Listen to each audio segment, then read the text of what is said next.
Eu fotografo politicamente, porque eu sou político, um ser político.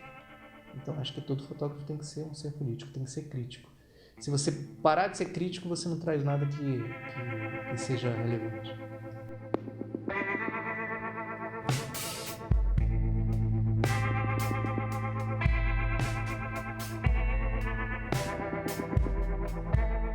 O fotógrafo tem que ser imparcial, só que a imparcialidade é um mito, né? Você não tem como fotografar sem ser você. Na hora que você está somando tudo, você está fotografando com algum tipo de crítica. Isso é ótimo, porque se você não fotografar criticamente, você está fazendo só um serviço de registro banal de um fato noticioso. Então você tem que ser crítico. Quando você é um fotojornalista, você está muito apegado à notícia. Então, por esse apego à notícia, o importante para o fotógrafo é estar antenado no que está acontecendo no país. Não importa só se acontece na área de entretenimento, ou na área cultural, ou na área política. Ele tem que saber tudo. Então, se você vai se especializar numa área que é uma área política, você precisa entender todos os fatores políticos que estão envolvendo aquele ambiente que você vai trabalhar. Então, o fotógrafo precisa ser um cara de conhecimento muito, muito aprofundado. Porque a parte mais fácil é de fotografar. Construir a narrativa daquela fotografia depende muito, muito de um conhecimento anterior ao ato de fotografar. Então, a dica é: se você quer desenvolver algum tipo de trabalho, você precisa ter uma bagagem cultural muito, muito grande para que você consiga fazer alguma coisa que seja de relevância, uma fotografia que vá marcar o momento que você está registrando.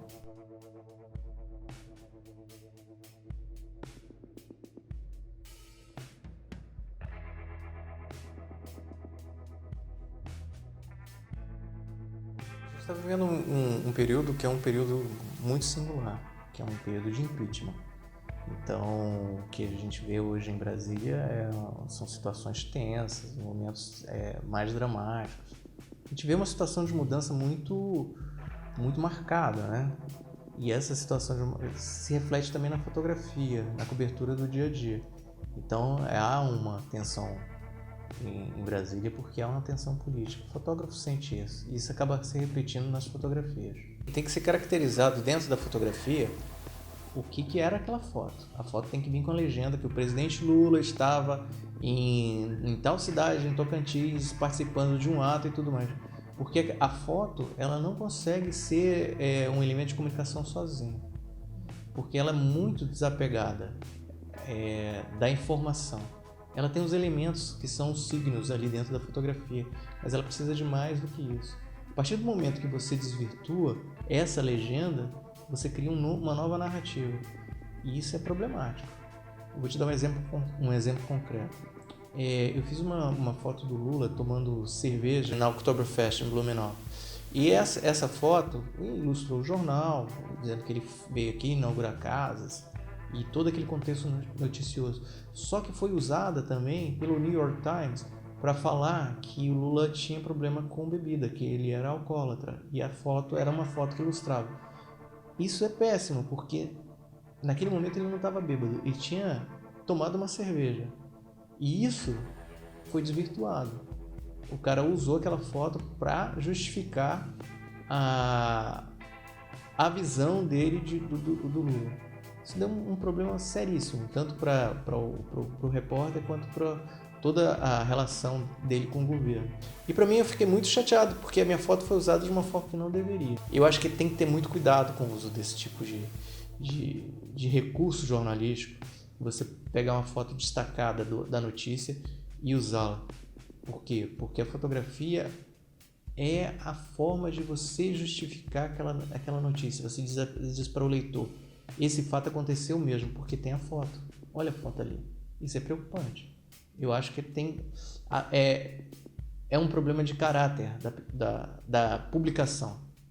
E esse caráter tem que ser avaliado pelo leitor. A partir do momento que o caráter é um caráter nocivo, o leitor tem que se distanciar.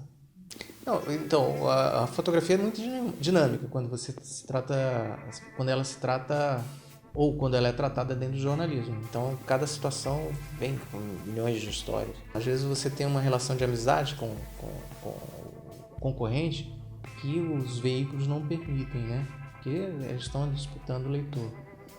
E se o cara leva isso pro pessoal, você acha que é dever seu também levar. Mas eu acho que na fotografia você tem que ser franco com o que está acontecendo. Se o cara está sendo assim contigo, você tem que agir da mesma forma. Agora, um caso que talvez que não está no livro, mas que talvez seja interessante, foi quando isso em 2000, no final da 2008, 2009 mais ou menos, eu estava fazendo cobertura de um caso de corrupção. Na verdade, era uma denúncia de corrupção que envolvia um senador da República lá em Brasília. O nome dele era Joaquim Roriz. E ele estava envolvido numa compra de um bezerro. Esse bezerro estava chamado de bezerro de ouro, que o bezerro valia R$1 milhão. E teria recebido esse R$1 milhão para comprar o bezerro de um empresário da aviação, o Neném Constantino. E toda essa manobra financeira parecia ser na época que era uma garantia para comprar um terreno. Então era uma coisa, uma triangulação muito, muito complicada que o Departamento de Crimes de Colarinho Branco estava investigando.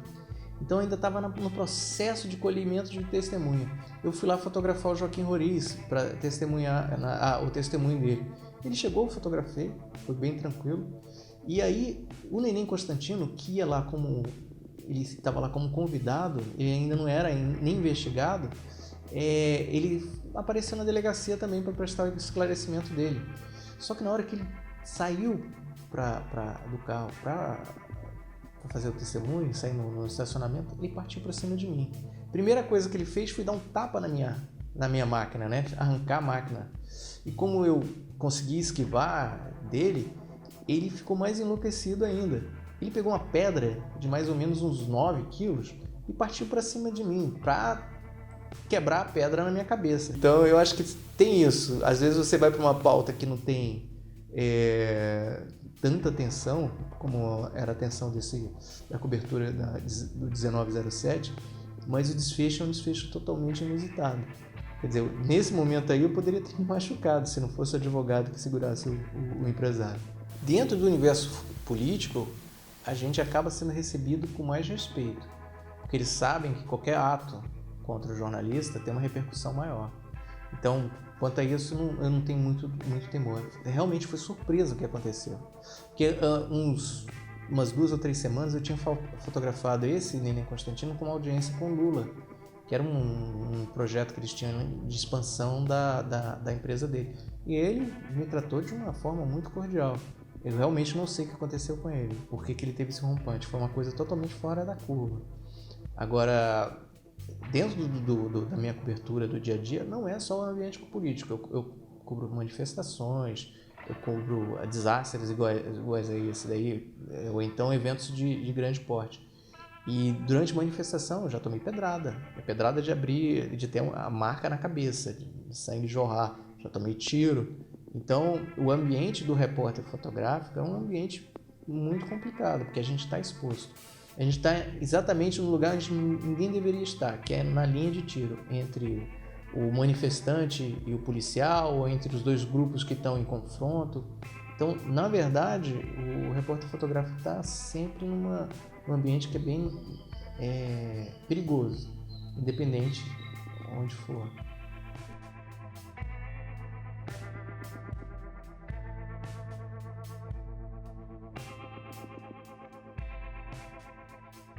Você vai para uma pauta, como repórter fotográfico, como jornalista, você está desempenhando um papel social.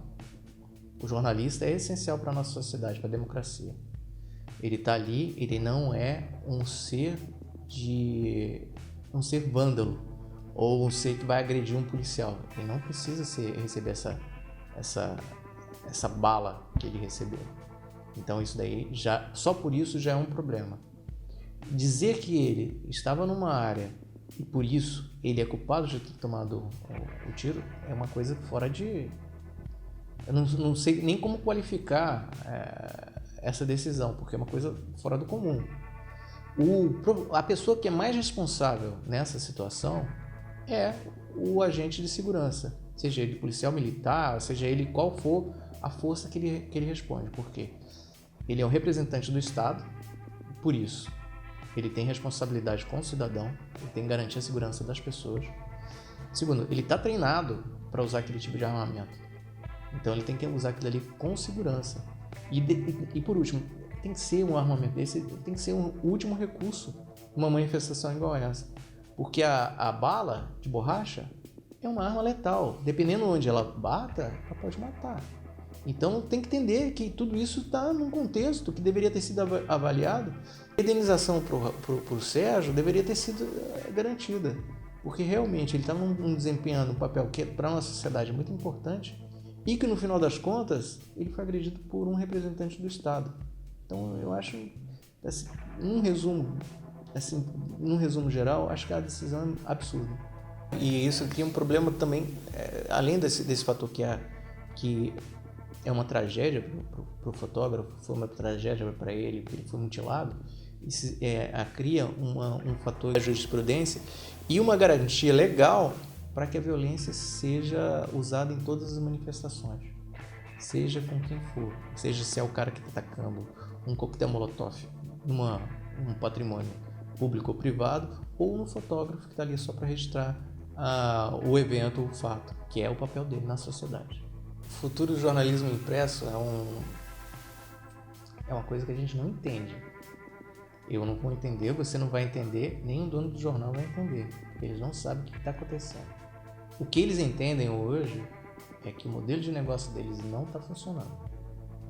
Então, estão perdendo dinheiro e essa perda de dinheiro gera perda de postos de trabalho.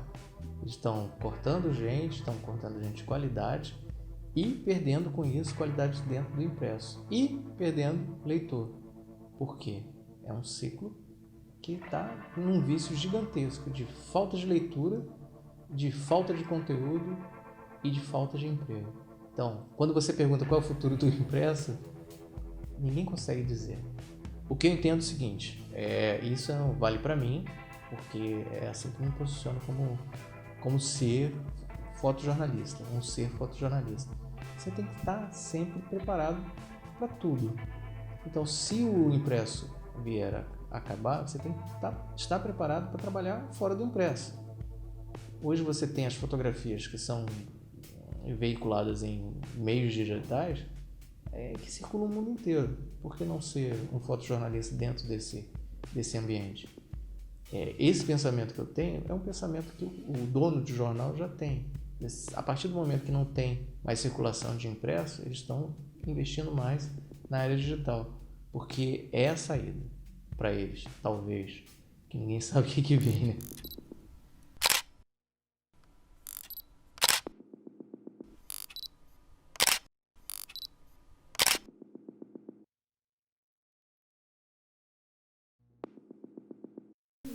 Bom demais. Posso cantar? Pode.